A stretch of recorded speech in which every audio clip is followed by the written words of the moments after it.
Welcome everyone to Wednesday Night at the Lab. I'm Tom Zinnan. I work here at the UW-Madison Biotechnology Center. I also work for UW Extension Cooperative Extension. And on behalf of those folks and our other co-organizers, Wisconsin Public Television, the Wisconsin Alumni Association, and the UW-Madison Science Alliance, thanks again for coming to Wednesday Night at the Lab. We do this every Wednesday night, 50 times a year. Tonight it's my pleasure to introduce three people who are going to talk to us about dealing with rural noise and protecting your hearing. The first person is Tim Cook. He grew up in Plymouth, Wisconsin, and went to UW-Oshkosh, where he got a degree in music. He plays trombone. He's now getting his Doctor of Audiology here at UW-Madison. The second speaker is Rachel Yoswitz, and she's from De Pere, Wisconsin. Went undergrad here, studied three things that I can't remember: Spanish, biology, and disorders. I remembered the disorders part. She's also getting her doctorate in audiology. And the leadoff speaker is going to be Melanie Burr-Lawler. She's from Viroqua. She went to Viroqua High School, went to the University of Wisconsin-Madison here for her bachelor's, went to the University of Iowa for her master's, and then got her Doctor of Audiology at the University of Florida in Gainesville. So please join me in welcoming the three of them. They're going to be talking about horsepower and hearing, taking on rural noise.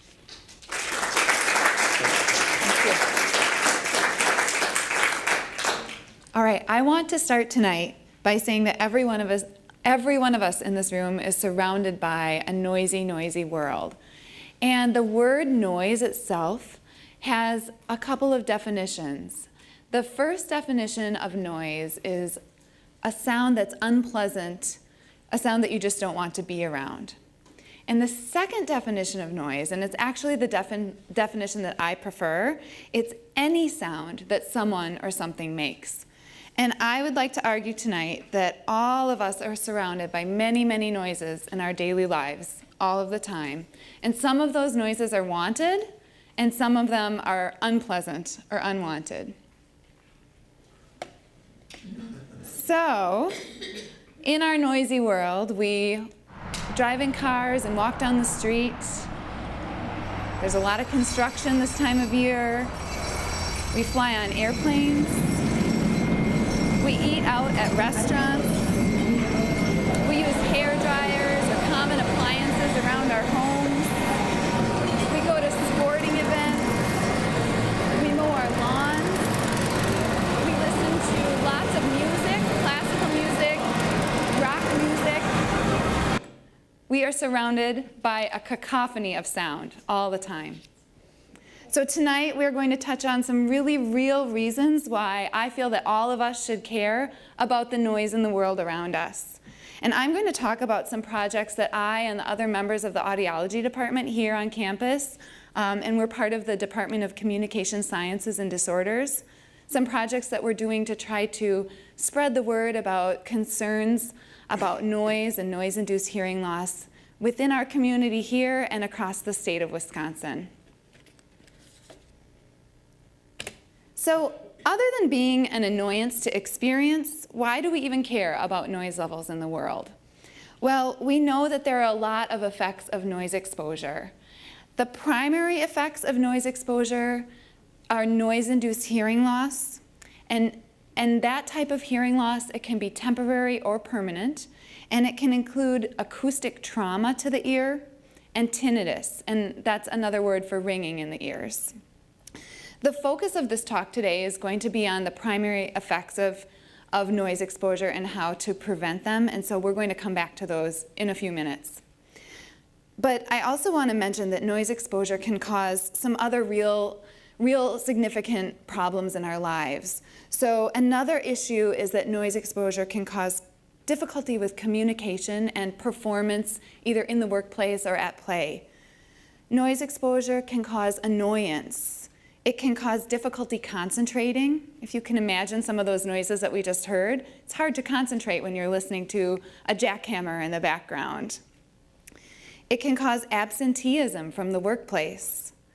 It can cause accidents. and it also can cause the sensation of isolation.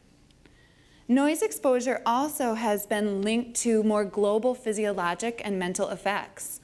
So studies show that noise exposure can cause increased stress, it can cause muscle tension, it can cause ulcers, it can actually increase our blood pressure, and it can cause hypertension.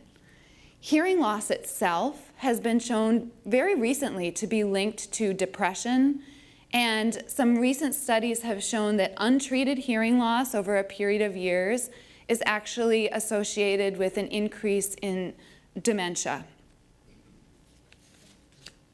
So all of the effects that I just described, the primary effects of hearing loss and tinnitus, the communication and performance effects, and those overall effects on our minds and bodies, they can be caused by prolonged noise exposure, but they can also be caused in some instances to very brief periods of noise exposure. And what really speaks to me about all of this is that these are issues that are very significant in people's lives, and they are completely preventable. So we are going to spend some time talking about those issues and what causes them in our bodies, our physiology. But first, I want to say a few words about how loud is too loud. So the fact behind loud sound is that whether it is something that's wanted or something that's unwanted, like that jackhammer again, is that if you're exposed to enough of that sound over time, or even if you're exposed one time to a very loud level, it can do permanent damage to your auditory system. And our auditory system is a very crucial component in our ability to connect with other people. So I want to just give a brief overview of what sound levels are safe to listen to and what can be damaging to our auditory systems. And in order to know and understand safe listening levels, I just want to say a few words about the decibel, because that's the unit of measure. So the decibel is the unit of measurement that's used to quantify the intensity of sound. Decibels are quantified on a logarithmic scale, and so they are not linear. An increase in 10 decibels actually means a change in sound power by a factor of 10. So how many decibels of sound exposure is too much for us? Fortunately for me, there's been a lot of work done on this. The Occupational Safety and Health Administration, they are the federal body that governs safety in the workplace. They've done a lot of work on this topic, and also the National Institute for Occupational Safety and Health. That would be NIOSH, and the other one is OSHA. They have helped define safe listening levels in the workplace, and those can be more generalized to the general listening experience. So as I alluded to before, there are actually two factors that determine risk from noise exposure. The first is the length of time you're exposed to a certain sound, and the second is the intensity of the noise. So you could be exposed to a very loud sound for a very short period of time and do the same amount of damage as being exposed to a softer sound for an extended period of time. It's called the time-intensity trade-off. And OSHA actually gives a permissible noise exposure level, and that is the 90 decibels. That's kind of OSHA's benchmark. So if you are in a 90 decibel sound level for an 8-hour day in the workplace, it is federally mandated. If you're a workplace that's covered by OSHA, and not all of them are, it's federally mandated that you are offered, and hopefully you are wearing hearing protection. There's also a 5 dB time intensity trade-off. So if you increase that sound level to 95 decibels, you can only your time that you can spend in that level of noise is cut in half. So at 95 decibels, you can only be in it for 4 hours. At 100 decibels, 2 hours, and so on. And OSHA's criteria is actually less strict than the NIOSH criteria. And we, in this profession and in the hearing sciences, we tend to side more with NIOSH. They're a little more conservative. They have a 3 decibel time intensity trade-off, and they tell us that people should be wearing hearing protection at slightly softer levels. But just for the sake of simplicity, I'm going to stick with OSHA, and this is an OSHA graph I'm using here, and I want to show some everyday sounds on this chart. So we have decibels, that unit of measure, across the bar from left to right, soft to very, very loud. So a refrigerator hum comes in around 45 decibels. That's manageable. A lot of us are experiencing sounds like that even right now and not even noticing them. Average conversation, 60 decibels. Traffic noise comes in at 85 decibels. So you're starting to get louder, and it obviously depends on what type of traffic, but we're starting to get some increases in sound level now. The noise of a motorcycle, 95 decibels, and I just found a study today that shows peak levels of motorcycle noise to go all the way up to 128 decibels. So those really loud engines that you hear can get even louder than this. Tractor noise, and this is going to come into play in a few minutes, 100 decibels. That's the same as working with tools in a wood shop. We're starting to get very loud. If you have a hobby and you work in your wood shop, and that was actually your job and you worked in a factory at that level, OSHA would be saying, your employer would be mandated by OSHA that you would be wearing hearing protection. So hopefully that is a situation where people are thinking about earplugs or earmuffs to protect themselves. This was one I find really interesting. MP3 players at peak volume are 105 decibels. And that is something that many, many young people are listening to for extended periods of time, every day, and sometimes at that peak volume level. And what is happening is we're starting to see a noise-induced hearing loss epidemic in the younger population that's starting to mimic what was showing up for people who had worked in factories their whole lives. So we're starting to see a shift in noise-induced hearing loss to the youth of today, and we're doing it to ourselves. And so it's something that we're going to talk about later. We're trying to spread the word on this topic as well. A rock concert, 110 decibels. A chainsaw, the same level. A siren, 120. And then with the firecracker, we have the 4th of July coming up soon, so stay a little ways away from those and cover your ears or use your earplugs. We're reaching the threshold of pain. And that's the same for firearms too. So some of these are noises that we willingly welcome into our lives, but many of these we would consider somewhat unpleasant. But I want to emphasize the fact that there are some sounds in our world that we are welcoming that we may not realize could actually potentially damage our auditory systems. So at close range, the instruments in the symphony can measure anywhere from 85 to 102 decibels. The piccolo is actually the loudest one, if you can believe it, at the ear level. Some recent research has been coming out on the noise levels in NFL stadiums, and we are seeing that they are very loud just from crowd noise alone, so 95 to 105 decibels. And along those lines, a couple years ago, we had an AUD student working on a research project, and she was looking at noise levels and hearing loss in sporting stadiums around this area, and she measured levels in Camp Randall, and I believe there were about 80,000 people in attendance that day. It was a nice, lovely October day, and she was measuring levels of 96 decibels from the crowd noise there. And I just want to point out, I'm foreshadowing that area that you see pop up. The 126 decibels is a level that we measured last weekend at a tractor pull that we went to here in the state. So that last slide illustrated the wide variety of sounds in the world around us. There's a lot of different sound levels.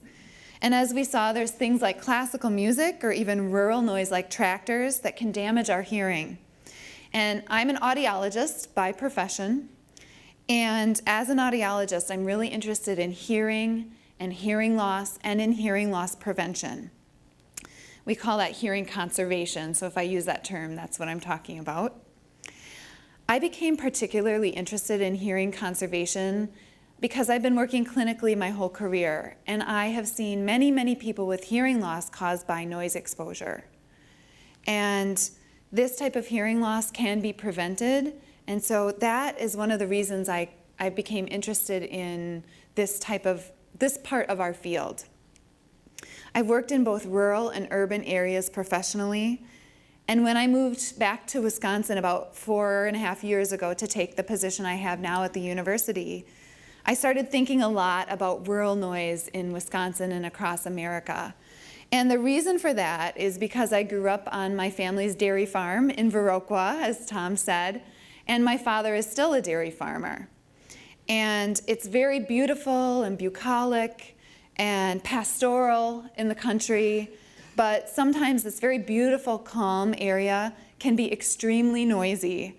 Noise is just part of that culture, and it's something that is accepted and not really thought about, at least in my background and the background of the people around me growing up. So that puts farmers and other rural workers at risk for noise-induced hearing loss. But farmers, unlike a lot of the other groups out there with noise in the workplace, are not necessarily regulated by OSHA. So OSHA doesn't necessarily apply to small farmers like my father. And further, as I mentioned, there's often the culture or the mindset that the use of hearing protection is just not really necessary. And it's not just farmers with unexpected noise exposure. The same applies to classical musicians like that piccolo player or anyone using an MP3 player. So we're going to dive more into noise exposure hearing conservation projects that we've done across this state in a few moments, and ways we're trying to change that culture and help prevent hearing loss. But first, I'm going to turn it over to Rachel Yosevitz, and she is going to give us some background on our amazing, our complex, and our very vulnerable auditory systems. Thank you, Dr. Berlaller. Do I sound okay? Okay. So, like Dr. Berlaller mentioned, it's probably clear by now that our ears are vulnerable to loud sounds.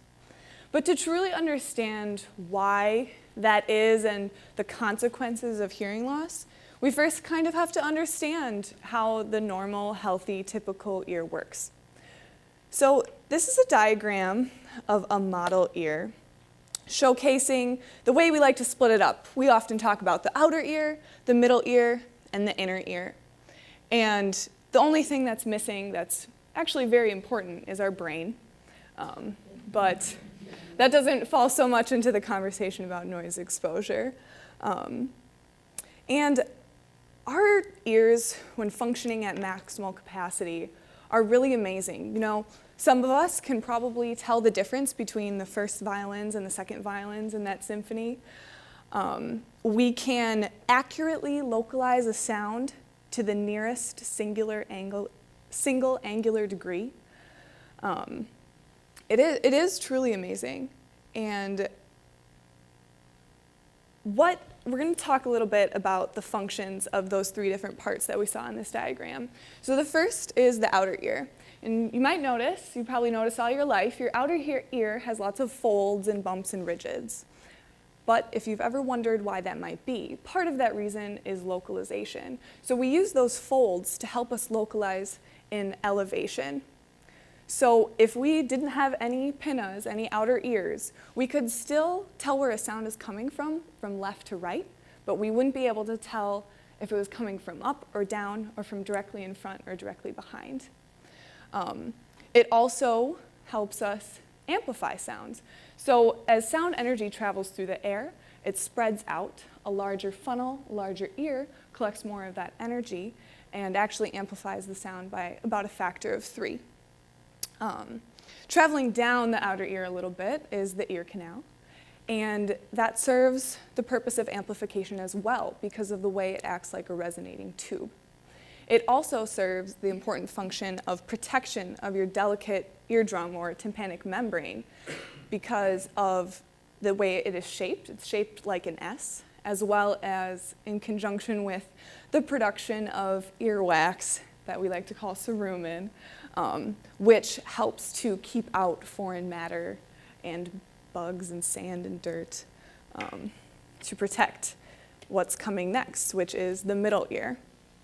So once that sound energy travels through the outer ear and ends up hitting the middle ear on your eardrum, those three bones, which you probably referred to as the hammer, anvil, and the stirrup, which we like to call the malleus, incus, and the stapes, the manubrium of the malleus is connected to the eardrum. The three bones are co-articulated, so connected together, and that plate of the stirrup-looking bone, the end one, hits on the oval window, which is the entrance to the fluid-filled cochlea.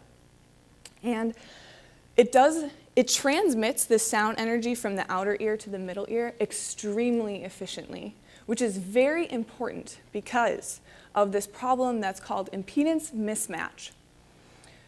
The problem arises because we have this energy that's traveling through the air that is striking a fluid boundary. And there is an acoustic impedance difference between air and fluid, wherein 99% of the theoretically 99% of the energy is lost because of the sound waves reflecting off that fluid boundary.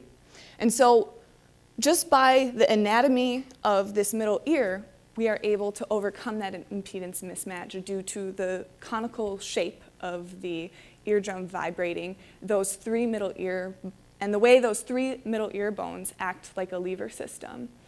This actually provides amplification on the order of 30 decibels, which is like going from a soft whisper to a normal conversation. And these bones are really tiny. You can see here that they fit very comfortably on a penny. You probably have heard that the smallest bones in your body are located in the ear. What you maybe haven't heard is that the smallest muscle is also located in the middle ear. And you can see it on this diagram here. The red arrow is pointing to the muscle represented in that blue color. And this muscle, it's called the stapedius, is really relevant to our conversation today about noise because its purpose is actually to help protect us from loud noises, mostly some that we make ourselves, like when we're chewing and when we're speaking.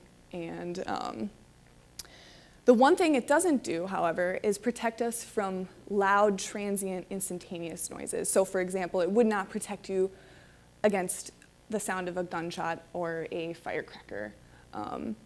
And it does fatigue out. And the way it helps protect us from noise exposure in a way is that when that muscle tightens, it makes those bones not able to vibrate. It dampens the vibrations of the bones, which means that less energy is transferred on into the system.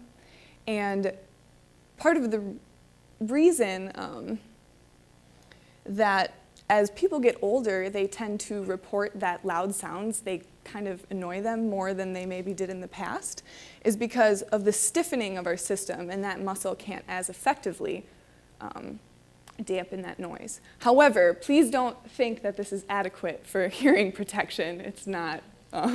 We'll talk about some other options for hearing protection soon. So moving right along, we get to the inner ear. Those little loops on the pink snail guy, those are kind of the home to our balance system. And then the snail-like structure, which we call the cochlea, is the sensory organ of hearing. And here we have a 3D cross-section where you can see that the cochlea actually spirals upward. And why it's so important is it acts like a frequency analyzer. So certain areas of the cochlea will only respond to certain frequencies. For example, there we go. When the sound energy comes in, if it's a high frequency sound, the cells here at the base will be stimulated and respond. And if it's a lower frequency sound, the cells at the apex respond. And this is called tonotopicity. So if we continue zooming in on one of these 3D cross sections, you can see these 3 chambers or vestibuli which are filled with fluid.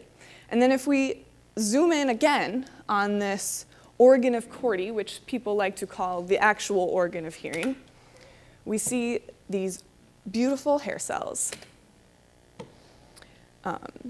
So the hair cells are depicted in this diagram on the left. We have 1 row of inner hair cells and then 3 rows of outer hair cells.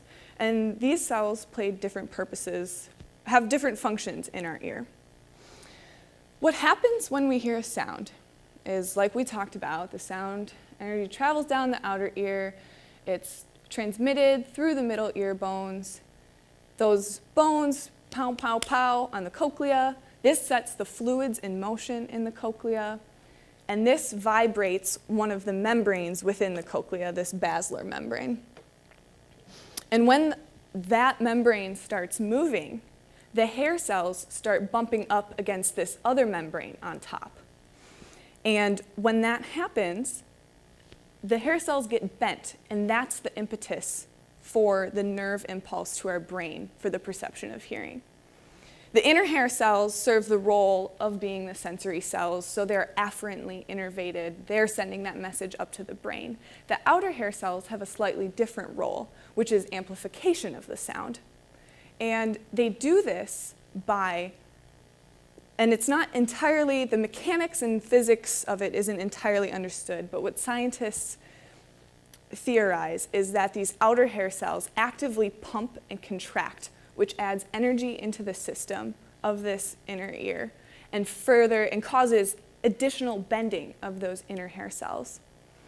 And that's extremely important. If we do not have outer hair cells, we typically have a hearing loss on the order of 40 to 50 decibels minimally.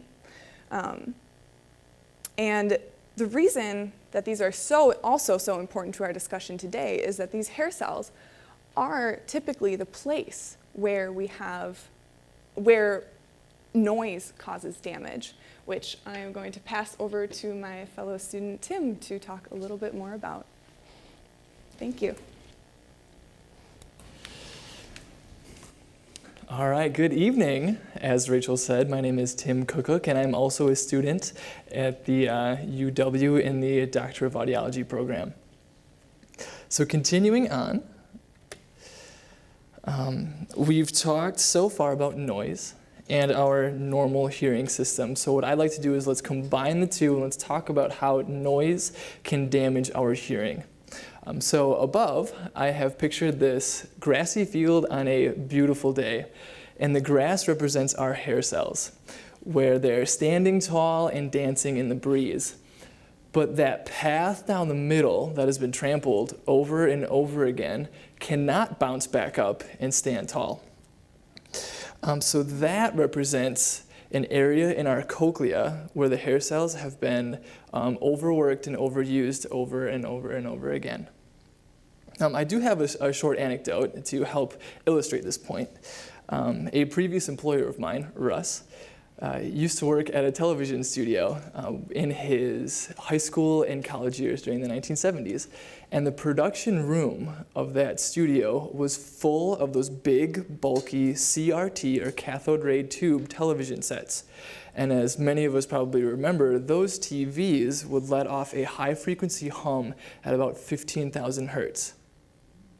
While having the studio or that room full of those, it was very loud in the whole building. So when Russ, on his first day, walked through that front door, he heard it all the way at the other side of the building.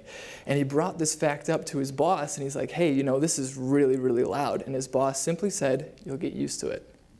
So after a while, sure enough, Russ eventually stopped hearing that sound, which wasn't just him getting used to it, but it was actually a noise-induced hearing loss at that particular frequency.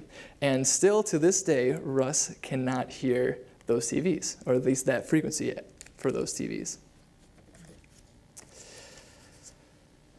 So on this slide, I have an electron microscope image of our hair cells. On your left side are the normal hair cells. So those are standing tall, just like the grass blowing in the breeze. And then on the right side are the damaged hair cells, or those are the ones that get overused and overworked. So it does actually look like grass that has been trampled. And what's going on here is called a permanent threshold shift.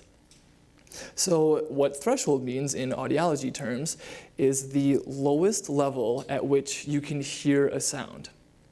So a shift is generally an increase in volume. So what that all means together is as your hearing worsens, your threshold has to increase for you to hear it. As we talked about with Russ, the permanent threshold shift happens over many exposures to that noise, so a lot of overworking and overusing of those hair cells creates that type of damage. There are other types of hearing loss as well, other types of noise-induced hearing loss. One of which is a temporary threshold shift, and this is when you temporarily lose your hearing or things become softer for a while, and it generally comes back after about 24, maybe 48 hours. And many of us have probably experienced this after, let's say, a concert or like a fireworks display, for example. Now, the hearing generally seems to get better, but in the long run, this could actually lead down the path toward a permanent threshold shift and start causing some permanent damage. We do have another type of noise-induced hearing loss, and that is called acoustic trauma, which is which is caused by a very loud, very, very loud sound, such as a gunshot or an explosion. And this causes physical damage to our system, such as rupturing our eardrum or damaging those tiny bones in our middle ear. And this can be immediate and permanent damage as soon as that sound goes off. And when I say permanent, I really mean it. There is work that's being done on trying to regenerate hair cells, actually work that's being done at this university, but so far we haven't been able to do that. So before diving into the effects of hearing loss on us as individuals, let's talk about a few statistics to really understand this type of hearing challenge. 48 million Americans experience hearing loss. Now that's about 35 million more people with hearing loss than with vision problems. And I thought that was particularly interesting because I wear glasses. Also, 60% of our veterans coming home from Afghanistan and Iraq have hearing loss. It's listed as the #1 war wound for our veterans. A 2006 study stated that 20% of teenagers have some sort of hearing loss, which is an increase in about 5% since 1994, which means that today, this could even be higher than just 1 in 5 teens. But what's the big deal? Surely a hearing loss is just turning down the volume, so all we have to do is just turn it back up, right? Unfortunately, no. And I'd like to explain and demonstrate what a noise-induced hearing loss sounds like. Now, I know some of you have experienced a hearing loss firsthand, but for those who haven't, I'd like to demonstrate a few different degrees of a common noise-induced hearing loss. First, I'll orient you to what's going on the slide. This blue box in the middle over here is a graphical frequency analyzer. So what it's showing is on the x-axis, from left to right, we have 20 hertz, all the way up to 20,000 hertz, which is our normal range of hearing. From the y-axis, up and down, is a relative decibels in sound pressure level. So visually, what we'll be able to see is what frequencies are present in these sound examples at what volume. So let's go ahead and listen. This first example is what we consider a severe hearing loss. Now it's going to be quiet, I'll give you that much, and it's probably going to be very difficult to understand, but let's try it anyways. On rainy days, people say, "What a dull gray day." When clouds cover the sun, the whole world seems dull and gray. The sky is gray. The water in the rivers and lakes looks brown and muddy. The grass is a dark, dull green. Even the flowers seem pale and faded. All right, so that was very difficult to understand. And even for me, who knows exactly what this guy is trying to say. But what we could see on here, let's talk about that, is the frequency range of this particular example was about like 100 hertz to about 1,000 hertz. And the volume was not very robust. It was right around like this area. And remember, this is a relative dB scale. So let's continue on. What about another example? So this is our classification of a moderate noise-induced hearing loss. Let's try that. On rainy days, people say, "What a dull gray day." When clouds cover the sun, the whole world seems dull and gray. The sky is gray. The water in the rivers and lakes looks brown and muddy. The grass is a dark, dull green. Even the flowers seem pale and faded. All right, so it's getting a little bit easier to understand. You may have picked out a couple words. You may have gotten a little bit of what he's trying to exactly say. But looking at the frequency and the volume as well, the frequency seems to be getting a little bit wider, up to about 2,000 hertz.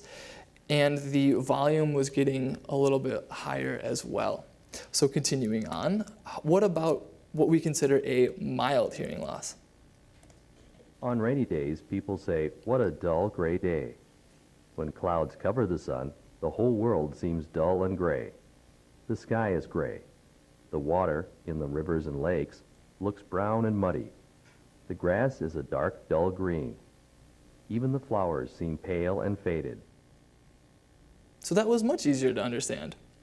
And even the topic of his speech is not really going along with that beautiful scene that I had displayed at the beginning, but nonetheless, we still understood what he was trying to say. So looking at the frequency range and the volume again, it's continuing to grow, and the volume is continuing to increase as well. But what about, before I talk about that, I would like to mention that these particular frequency ranges of these last three examples, I'm sure you noticed that it's all taking place between like 100 to 1,000 hertz, and those are what we consider more of the low frequencies. And there's really nothing on the far right side of our graph, the high frequencies, and that's because our high frequencies seem to be lost first for this particular noise-induced hearing loss. But what about normal hearing? Let's give that a shot, or what we consider normal hearing. On rainy days, people say, "What a dull gray day."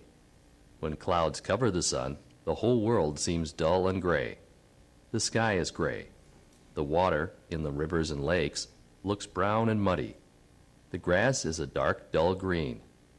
Even the flowers seem pale and faded. So that's a substantial difference in clarity. And that's generally due to that increased frequency range. In this example, we got up to almost 10,000 hertz, which is way higher than the other examples. And what this means is that the clarity of speech increases. So the S's and the T's become much more crisp and easier to understand. And I also wanted to emphasize again that hearing loss is not like turning down the volume. And noise-induced hearing loss does damage to the hair cells, which makes it harder for our brain to interpret the information as it gets sent along the rest of the pathway. Now, with all of that being said, I'm sure you can understand that any type of hearing loss creates communication difficulties, not only in your personal life, but also in the workplace. There was a study done by David Young, who's associated with Harvard, and he stated that people with hearing loss typically earn about 25% less than their normal hearing counterparts. And this is just the people who are able to work, because people with hearing loss suffer a 35% unemployment rate. Now, that's only one reason to protect your hearing for the future.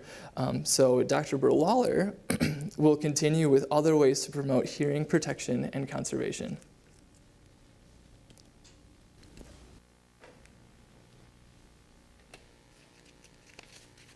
Great, thank you. Thank you, Rachel. Am I on? Yeah, thank you. Let me clip on here. Okay, so thank you to Rachel for that excellent description of the auditory system, and to Tim for those wonderful examples and discussion of hearing loss.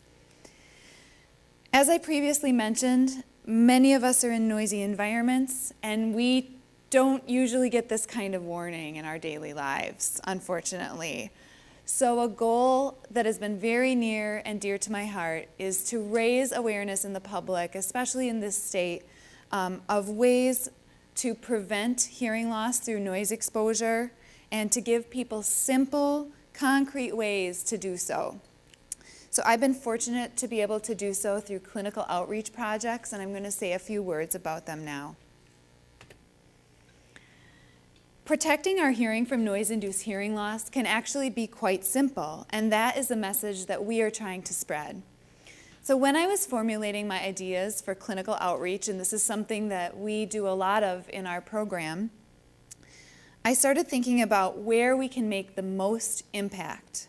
And out of that grew the first goal for our Wisconsin IDEA audiology outreach projects. And that goal is to focus on groups of people who are not already getting traditional hearing conservation services. As I mentioned before, I've thought a lot about rural noise, and when I was thinking about these projects, I went to my dad, the farmer, and I said, how can I reach a big group of people who are exposed to rural noise? The farmers, the hunters, the machine workers, and he gave me the idea to go to the Toma tractor pull, and that's what you see here.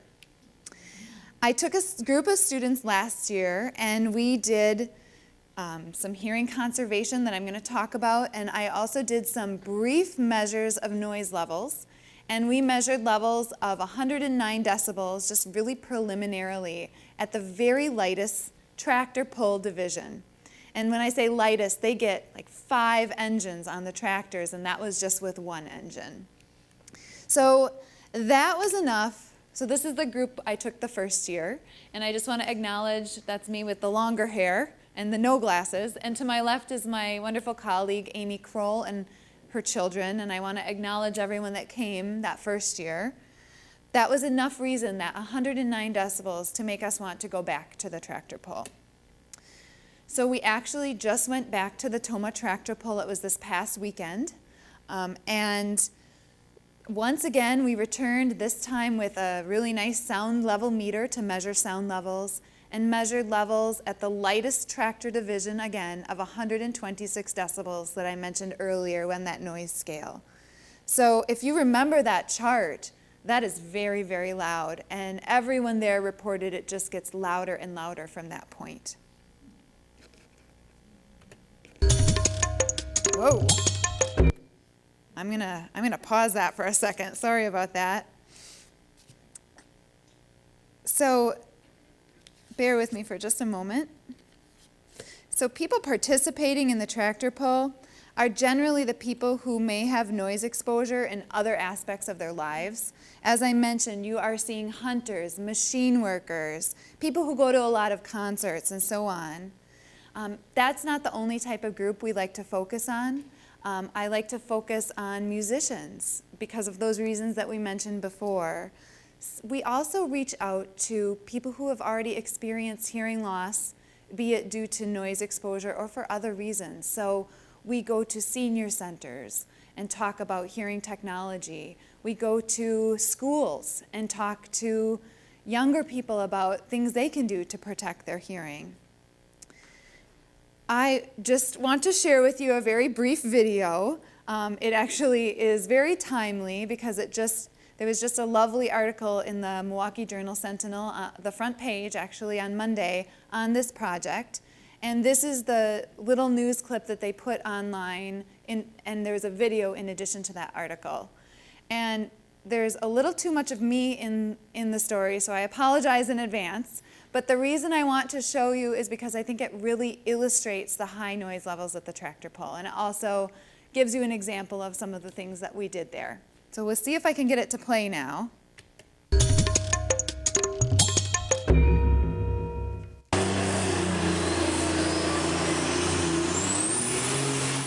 here handing out earplugs and talking to the pullers and the people here at the tractor pull to try to help them avoid preventable hearing loss.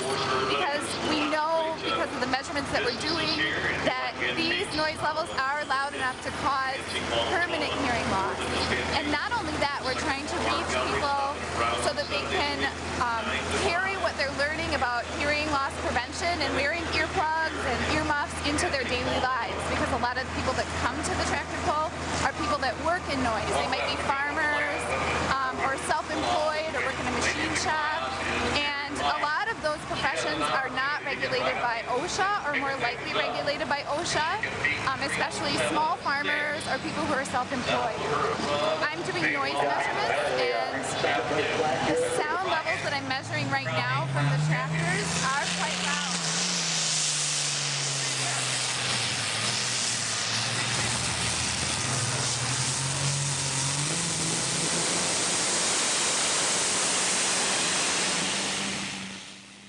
So we're measuring pretty loud levels here at the tractor pull. We just measured levels of 120 decibels in the light tractor division, so some of the softest tractors.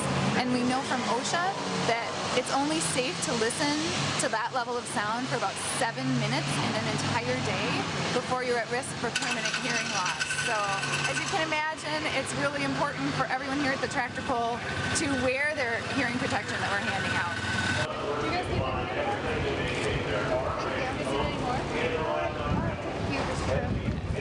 Thank you.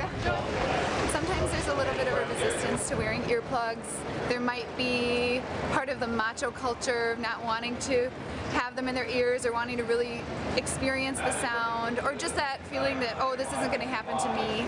And so what we're trying to do is make change by getting people to take the earplugs and wear the earplugs to prevent hearing loss, and then maybe think about it more broadly in their daily lives. Well, there's a couple goals to this Wisconsin Idea Audiology Outreach Project, and the short-term goal is to have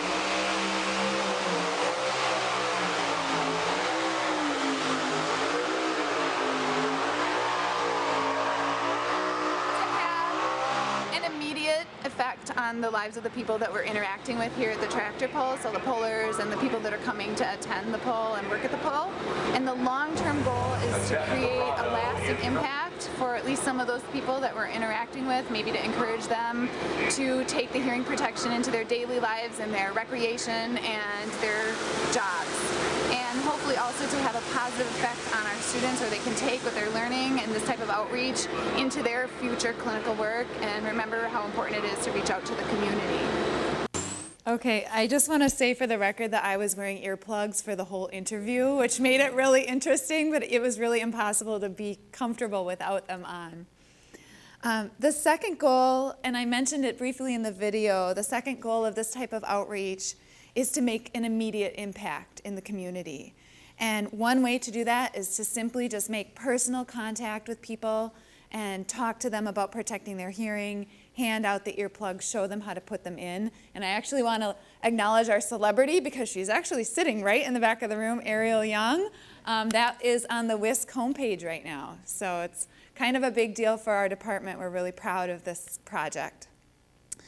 To elaborate just briefly on what you saw in the video, the first year we went, we were supported by a Wisconsin Idea Outreach Grant through University Relations, and we were able to hand out 2,000 pair of earplugs. We walked around with signs and made lots of connections. We went again this past weekend and handed out 4,500 pair of earplugs. We had a very generous Baldwin mini grant through UW-Madison. It's another Wisconsin Idea Outreach grant. And it supported us in getting a booth where people could come and talk to us. That's what you saw with that crazy guy with the mohawk. We did the sound level measures. It supported the purchase of that. So we've really been able to expand upon this project. It's been very exciting. We have had many, many thank yous, many grateful people, some people that don't want the earplugs, but my very favorite part of this is the people that are using them, and especially we've reached a lot of children who would not have actually had earplugs otherwise. So the third goal of this type of outreach is the loftiest goal, and it is to work on creating long-term positive impact in the populations that we focus on. We are working to create that type of impact through education. So actually projects like this one, but also working in one-on-one and group activities all across the state of Wisconsin. We're out talking to individuals, talking to groups about hearing loss prevention, and also what to do if you already have a hearing loss. We go to tractor pulls, as you saw. This coming next week, I'm taking a group of students and another clinical professor to a motorcycle rally. That should be interesting. That's going to be a first. We're doing the same kind of project there. We go to local and state club like senior clubs or Kiwanis clubs. As I mentioned, schools, senior centers. We talk to people about living and working in noise, about how it is never too late to protect their hearing, because that's a common misconception that we hear directly from people. Well, I can't hear anyway. I don't need your earplugs. So we try to spread the word. And I do feel, just anecdotally, we weren't able to measure, but anecdotally, I feel that we were more positively received at the tractor pull this year, although I think we were positively received last year. I think we just had more yeses to the earplugs this year. We also are talking to teens and the people with whom we work about using their MP3 players at safe levels, and to musicians about the risks of noise-induced hearing loss. I just want to point out, this is another type of outreach project that we're doing. We are hosting now annually in our department, it's planned by our graduate students, a symposium on hearing and hearing loss. And they pick a topic. This year's topic was tinnitus. And we bring in some experts and have experts from our own program. And it's been well received and it continues to grow. It's free. You guys can all come. And this is a breakout session with some graduate students on the left talking to a smaller group of people about hearing technology available for people with tinnitus. So that's something we're very excited about, and it's in its third year. So I'll get to this. I skipped ahead a little early, but I also want to mention that we want to also create lasting effects in our students. And so I and the rest of my wonderful department firmly believe that this type of clinical outreach is unsurpassed in teaching skills for the future. You know, there's no replacement in graduate education for experiential learning. So we're hoping through projects like the ones that I've described, our students who are going to be clinical audiologists will take this type of experience and use it to shape their future experience and maybe bring this type of project into their own clinical practice someday. So as the title of this slide states, and contrary to what my daughter is showing in this picture, hearing protection really never hurt anyone, and now you know it can make a huge impact. I want to just say that there is a lot of great media about hearing technology these days, and I am a huge believer in hearing technology. I work every day with people with hearing aids and with cochlear implants, and it's really wonderful.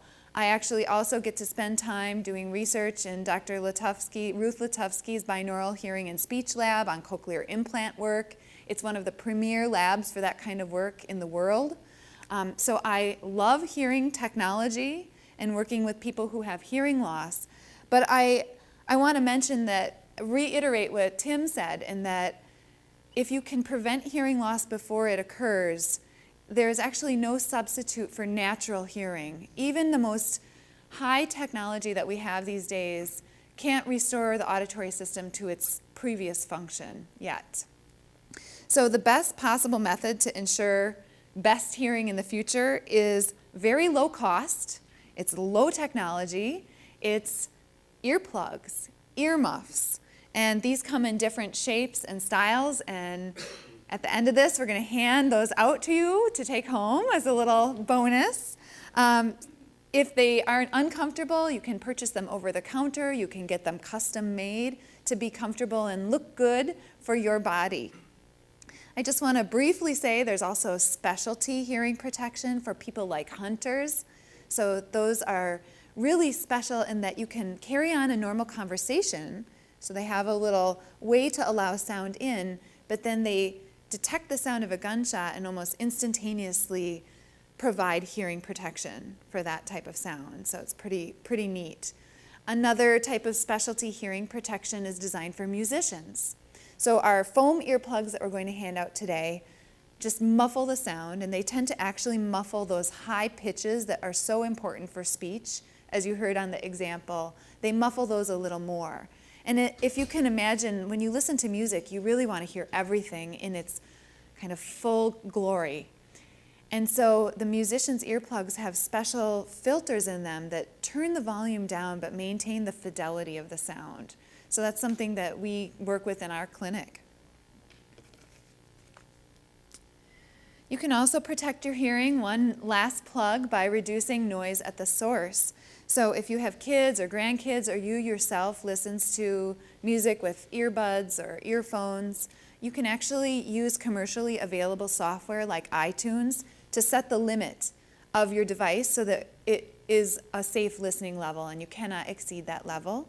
And for kids, you can actually purchase special headphones, or even for you, that limit the sound level to a safe level.